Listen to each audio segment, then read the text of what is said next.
Welcome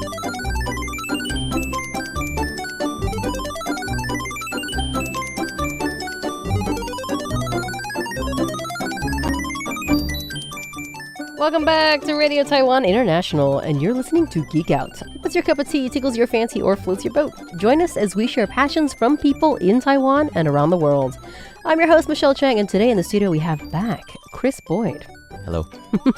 What are we geeking out about today? I guess a bit about technology and something I'm building, but also AI. And yeah, it's a hot topic right now for sure. Mm-hmm. In the previous episode, we listened to Kay, who returned to talk with you about traveling to live and traveling to travel.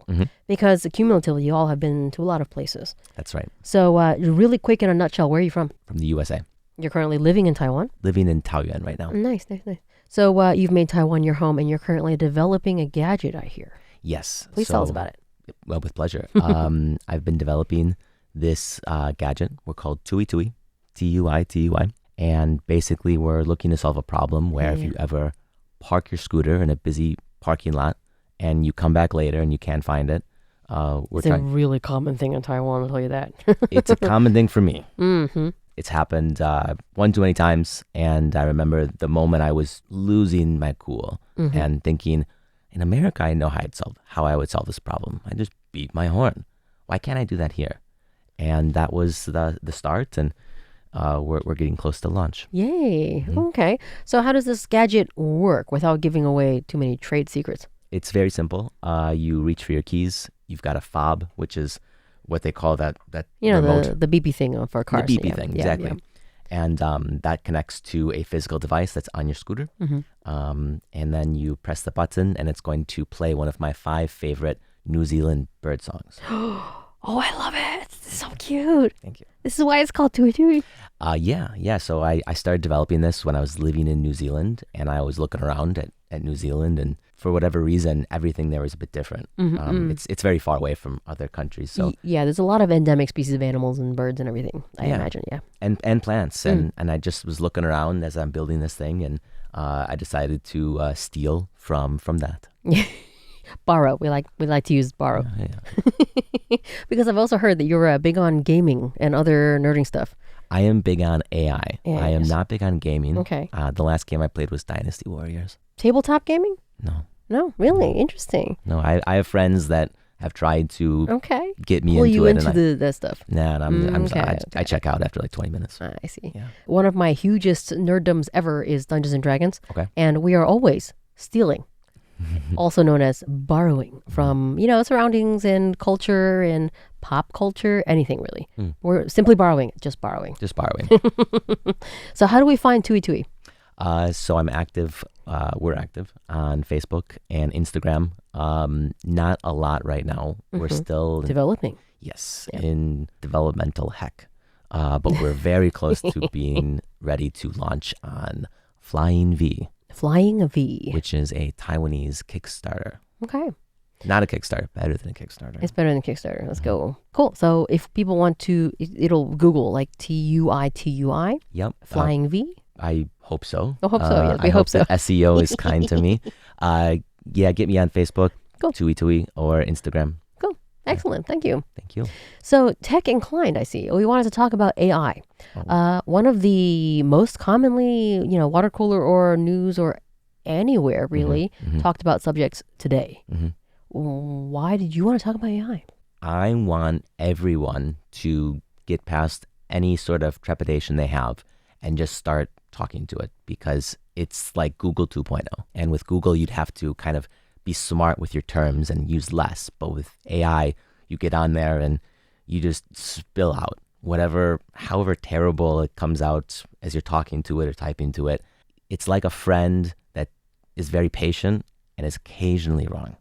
And non-judgmental. Non-judgmental, although Claude is a little bit funny. Really?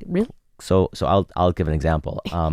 I have this Tui Tui I'm building, and part of my strategy is to find businesses to partner with, because the name of the game is social media. Of course. I have none, so relationships. So I went to a pizza guy down in Kaohsiung, and I said, hey, how about we work something out? And he was into it. So I had some images made, And I went back and I said, hey, what do you think about these images to use? Because it's, your product, it's your pizza. And he said, oh, well, they don't make me hungry. And I didn't know what to do with that. So I was like, ChatGPT, these pictures don't make me hungry. And ChatGPT said, hey, how about you change this lighting? How about you add this effect? I went to Claude, same thing. Claude's a little bit better. And Claude's like, nah, I'm not going to answer that. I don't feel comfortable. That's manipulative. And I'm like, okay. Interesting. Yeah. Okay. We got a little sass. Yeah. Claude definitely has some sass. Not Grok level. Okay. I don't think anyone should be getting on that. No, not Grok level. We're not. The Grok had its own thing recently. Anyway, there are two camps I've found when it comes to AI. There are people who are all for it. We absolutely should use it as a tool to better humanity, make life easier for us, take the jobs over that are difficult, refine everything, really. And then there's the other camp who think that it's eventually going to be Skynet and we're all going to die. So let's actually address the scary one first, because we have, for example, the RTI management does not want us to use AI in any of the work that we do, either in program production or news writing, anything at all. It's got one foot in fear. So how would you address that? So I would say that Radio Taiwan is correct. We can see things made by AI that 5 years ago would blow our minds. Oh, absolutely. And we see it now and we're like, Right. We clock it as AI. And I believe we put it in a part of our brain that's like, not that impressed. And actually, I'm judging you now because you're relying too much on it.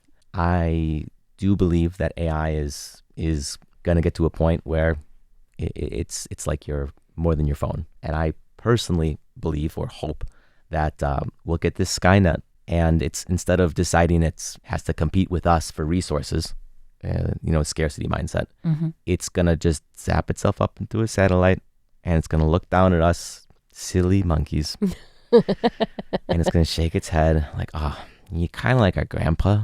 We're going to help you out. Oh, I love that.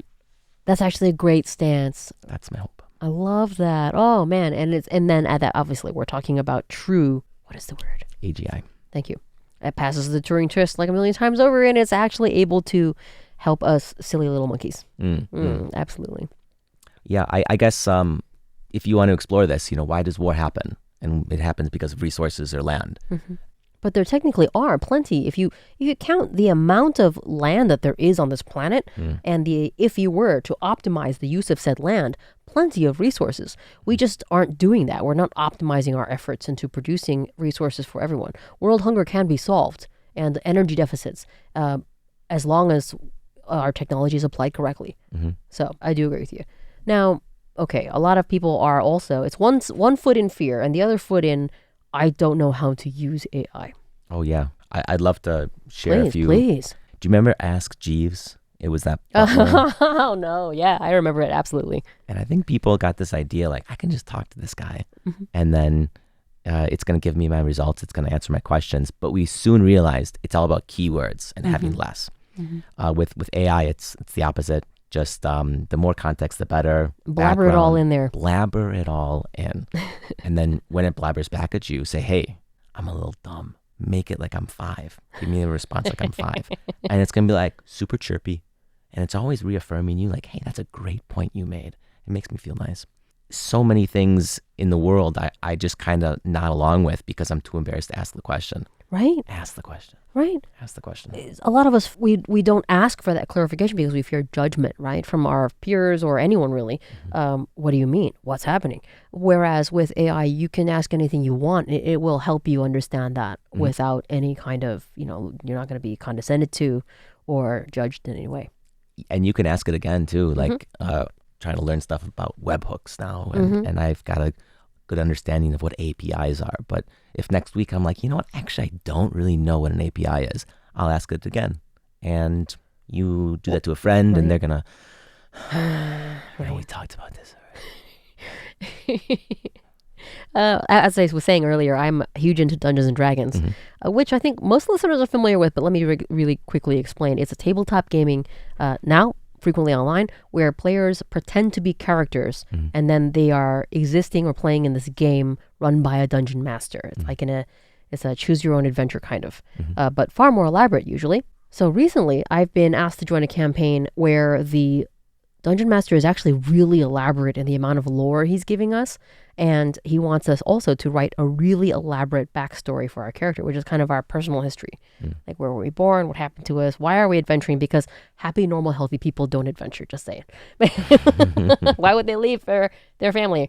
But anyway, so because I was kind of stuck, writer's block in a way, I went to ChatGPT just for kind of, poo and giggles. I was asking, I was blabbering into this engine. I copy pasted all the lore that the Dungeon Master had provided. And then I had a basic idea for what kind of character I wanted to create. And then it's like, can you make any suggestions? Oh my goodness. Wham bam, completely understood the kind of voice of this world, the vibes, and then spat out a character that then was very inspiring. And I spent like 3 or 4 hours co-writing with AI a backstory that is actually novel worthy, in my opinion, because I would write a paragraph and I'm like, it's lacking something. So I plug it in and it's like, can you make any editing suggestions? And it does give you wonderful compliments, so you don't feel like an idiot. And then it produces something that is so much better than what I came up with. I'm very happy with it. Yeah, it's easy to get lost in the amount of tools available, because if you do follow, there's so much. So don't get overwhelmed. By all means, play around, experiment. But if you just feel comfortable with good old ChatGPT, there's nothing wrong with that, except perhaps Mr. Altman. But yeah. I mean, there's so many different engines you can be working with today. Sure. A couple of them have even made international news, because like DeepSeek and its possible security implications. Well, one thing that my husband actually mentioned while I was co-writing this backstory novel thing, not really a novel, it's just a few pages long, because I said, wow, it's able to write so well based on my cues. I feel like an absolute moron. And my husband's like, you can't put yourself down that way, because it's you and then the internet. The AI is the internet. The combined knowledge of all of humanity that is in the cloud, basically, that is able to help you. And that actually is a huge, fantastically enormous point, that AI is able to access everything that people have ever put online in order to help us. Sorry, that was like existential in a way. All right, so if people want to get started using AI, how would you baby step them in? What I would do is whatever you're doing right now, learning or making or something with your job, you had a good point where if you get to like a wall, just see what that say. See what the Claude would say, see what DeepSeek would say, and then go from there. If you find it helpful, then be pleased that you found it helpful. Yeah, great. Don't rush it.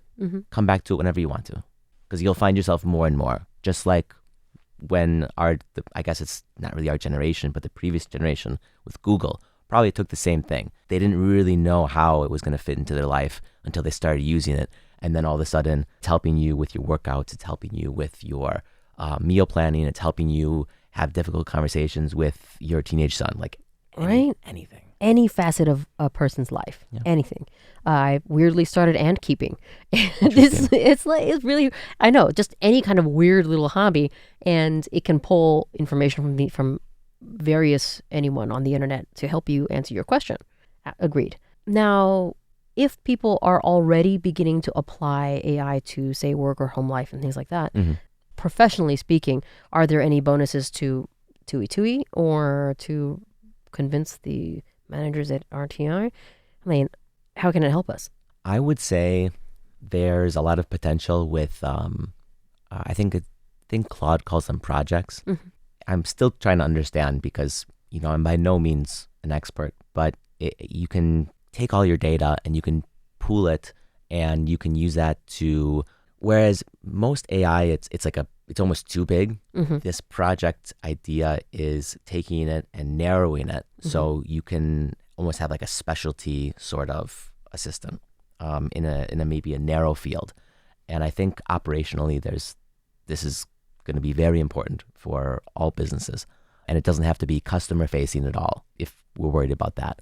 For example, in our news writing, we have to fact check everything in order to make sure that we're writing correct names, correct titles, we're not misquoting people. And I do feel like if we assigned an assistant to do that, then it would reduce our workload a significant amount. That's like just one example, but yeah. Based on that example, I have an idea that I'd love to develop if I had the time and the money. I would love it so we could have an AI listening in here, and everything that we're saying, it's listening. I'm sure it's already listening. Our phone's listening. Just saying. It's definitely listening. This one's listening, and it's fact checking live.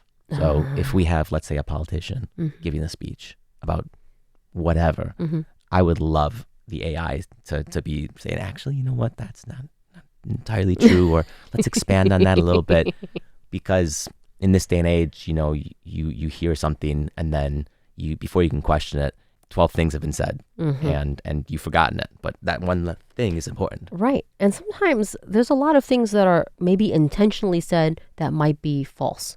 I mean, not in America. We're pretty good about that. Right? We're really good We're pretty good. No, I would say everywhere else except America is pretty, yeah.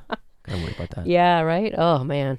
But yes, the applications for that, if used in a moral, ethical way, would be fantastic. How do you feel about images, though? Because AI currently is being used to produce either photographs or video content that a lot of people feel is being stolen from real people. Like, I've actually fed my voice into an AI engine because I have enough material at this point, and it was able to put out like a 5-minute podcast.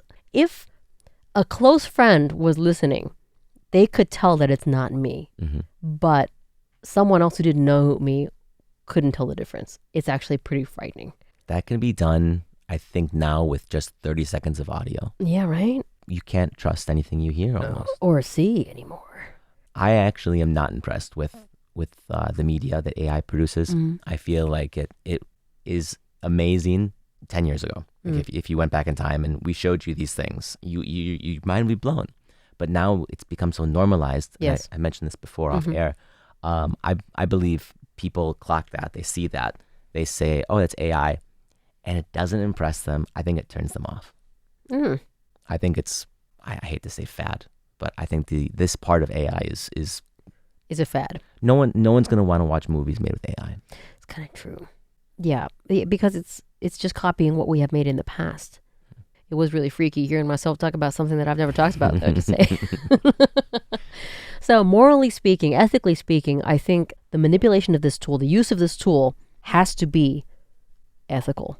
Well, agree or disagree? Agree, but in our society, you know, we're very competitive, and I believe there was a beautiful bill just passed, and yes. I don't want to get into politics, but in this bill, there is some language that says 10 years, no regulation, because we don't want to fall behind.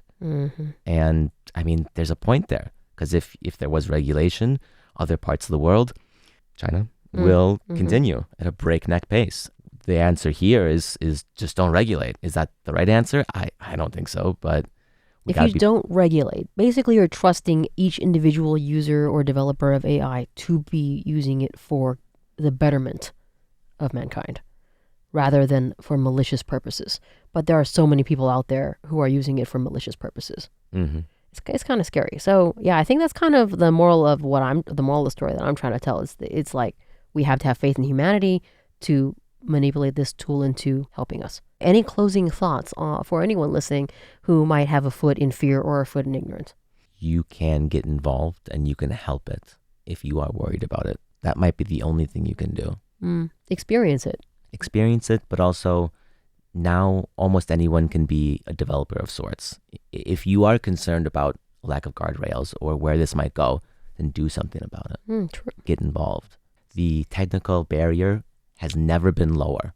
Whatever you want to do, you can do it. You can learn to do it now with these tools. And if making sure that the world is going to become a better place in regards to this, then you should be getting involved. Yes. Once again, let's plug away. Tui Tui. Tui Tui. Yes. How do we find you? So check us out on Facebook and Instagram. We'll be launching on Flying V in the near future. You'll never have to worry about finding your scooter again. Yay. And with cute, really adorable bird sounds. Not only bird sounds, but also you can change the way it looks. So we have cute little avatars and bird songs. And in the future, we have more than just that. Nice. Tuitui. Tuitui. Thank you. Named after a New Zealand bird called the tui. Yay. Thank you so much for geeking out with me today, Chris. Thank you, Michelle. And thanks, listeners, for tuning in to Radio Taiwan International. I'm Michelle Chang, and I'll be back next Thursday with another episode of Geek Out. And for Chris's choice for Song of the Episode, we have Akuma with Calcutta.